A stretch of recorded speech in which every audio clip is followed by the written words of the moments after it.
Hello everyone, देखिए आज के वीडियो में हम लोग समझने वाले हैं नंबर सिस्टम संख्या पद्धति से संबंधित। यहाँ पे लिया है अभाज्य संख्या और भाज्य संख्या, प्राइम नंबर और कंपोजिट नंबर। तो अभाज्य संख्या और भाज्य संख्या के बारे में जानेंगे, जो बेसिक इसकी जानकारी है वो। तो अभाज्य संख्या सबसे पहले जानेंगे, अभाज्य संख्या कहते किसको है। तो अभाज्य संख्या जिसको बोलते हैं ना, इंग्लिश में बोलते हैं प्राइम नंबर, और भाज्य संख्या को बोलते हैं कंपोजिट नंबर। और अभाज्य संख्या का एक और नाम है ऋण संख्या। तो वैसी संख्या जिसका फैक्टर केवल 2 हो उसे हम लोग अभाज्य संख्या कहते हैं।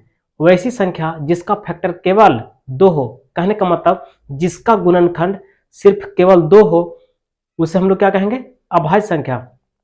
एक और डिफिनेशन ऐसे भी हम लोग बोल सकते हैं कि वैसी संख्या जो एक और अपने आप के अलावा किसी अन्य संख्या से विभाज्य ना हो उसे हम लोग क्या कहेंगे, अभाज्य संख्या। जैसे 2, 3, 5, 7, 11, इसी प्रकार से लगातार।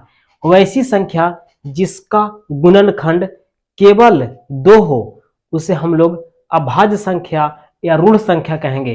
वैसी संख्या जिसका गुणनखंड सिर्फ 2 हो, एक वैसी संख्या जो अपने आप और एक के अलावा किसी अन्य संख्या से विभाज्य ना हो उसे हम लोग क्या कहेंगे, अभाज्य संख्या। एक बार फिर से बताते हैं कि वैसी संख्या जिसका गुणनखंड सिर्फ 2 हो उसे हम लोग क्या कहेंगे, अभाज्य संख्या या ऋण संख्या। ऐसे भी डिफिनेशन बोल सकते हैं कि वैसी संख्या जो एक और अपने आप के अलावा किसी अन्य संख्या से विभाज्य ना हो उसे हम लोग क्या कहेंगे, अभाज्य संख्या। जैसे 2, तो 2 एक से विभाज्य है और खुद 2 से विभाज्य है। 3 भी उसी प्रकार से, 5, 7, 11, 13 उसी प्रकार से। लेकिन अगर सबसे छोटी अभाज्य संख्या बोला जाए तो कितना होगा, 2। 2 जो है ना एक सम अभाज्य संख्या है, ये सम भी है और अभाज्य भी है। तो ये सबसे छोटी एक क्या हो गया,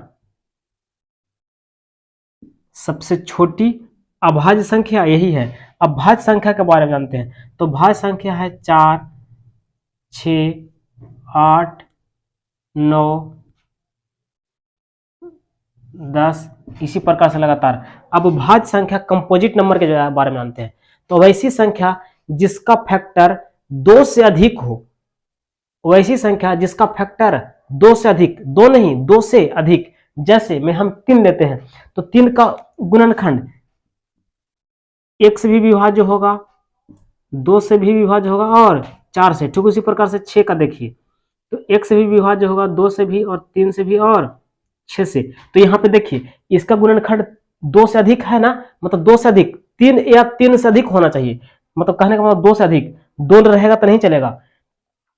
तो वैसी संख्या जिसका फैक्टर 3 या 3 से अधिक हो, नहीं तो ऐसे भी बोल सकते हैं कि वैसी संख्या जिसका फैक्टर 2 से अधिक हो या जिसका गुणनखंड 2 से अधिक हो उसे हम लोग क्या कहेंगे, भाज्य संख्या। एक बार फिर से रिवीजन करते हैं, वैसी संख्या जिसका गुणनखंड 2 से अधिक हो उसे हम लोग क्या कहेंगे,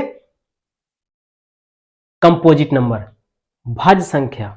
जैसे 4, 6, 8, 9, 10, यही सब क्या हो गया लगातार आगे तक, है ना।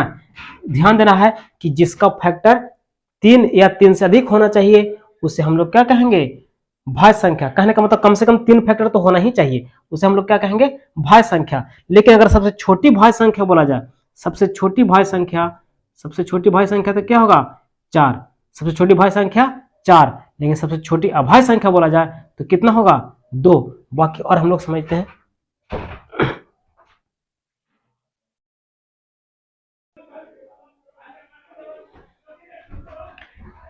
देखिएगा और इसके बारे में जो बेसिक जानकारी है उसको समझ लेंगे यहाँ पे।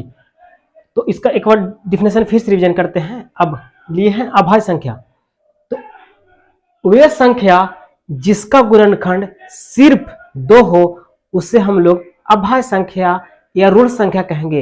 वैसी संख्या जिसका गुणनखंड सिर्फ 2 हो। अब यहाँ पे जानेंगे कि सब कभी कभी पूछता है ना कि सबसे छोटी विषम अभाज्य संख्या कौन सी है।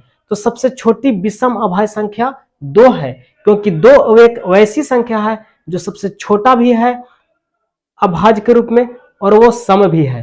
तो 2 सबसे छोटी सम अभाज्य संख्या है, ये तो हो गया। अब जानेंगे तो एक अंकों की सबसे छोटी संख्या, सॉरी एक अंकों की सबसे छोटी अभाज्य संख्या तो 2, और एक अंकों की सबसे बड़ी अभाज्य संख्या तो कितना 7, 2 अंकों की सबसे छोटी अभाज्य संख्या 11, 2 अंकों की सबसे बड़ी संख्या कितना होगा अभाज्य में होना चाहिए 97, 3 अंकों की सबसे छोटी अभाज्य संख्या तो 101, और 3 अंकों की सबसे बड़ी अभाज्य संख्या कितना 997। एक बार फिर से रिवीजन करते हैं तो एक अंकों की सबसे छोटी अभाज्य संख्या 2, बड़ी संख्या 7, 2 अंकों की सबसे छोटी अभाज्य संख्या 11, 2 अंकों की सबसे बड़ी अभाज्य संख्या 97, 3 अंकों की सबसे छोटी अभाज्य संख्या 101, और बड़ी में बोलेगा 3 अंकों की सबसे बड़ी अभाज्य संख्या तो 997। अब जानते हैं कभी कभी पूछता है कि 1 से 100 तक की कितनी अभाज्य संख्या है, 1 से 50 के बीच कितनी अभाज्य संख्या है, उसको हम लोग कैसे जानेंगे। तो 1 से 25 के बीच 9 अभाज्य संख्या, 1 से 100 के बीच 15 अभाज्य संख्या, 1 से 100 के बीच 25 अभाज्य संख्या, और 1 से 150 के बीच 35 अभाज्य संख्या, और 1 से 200 के बीच 46 अभाज्य संख्या, और 1 से लेकर के 1000 तक के 168 अभाज्य संख्या, और बाकी नहीं पूछा जाता है। सिर्फ इतना ही जो है उससे प्रश्न बेसिकली पूछा जाता है, उसके बारे में हम लोग समझ लिए।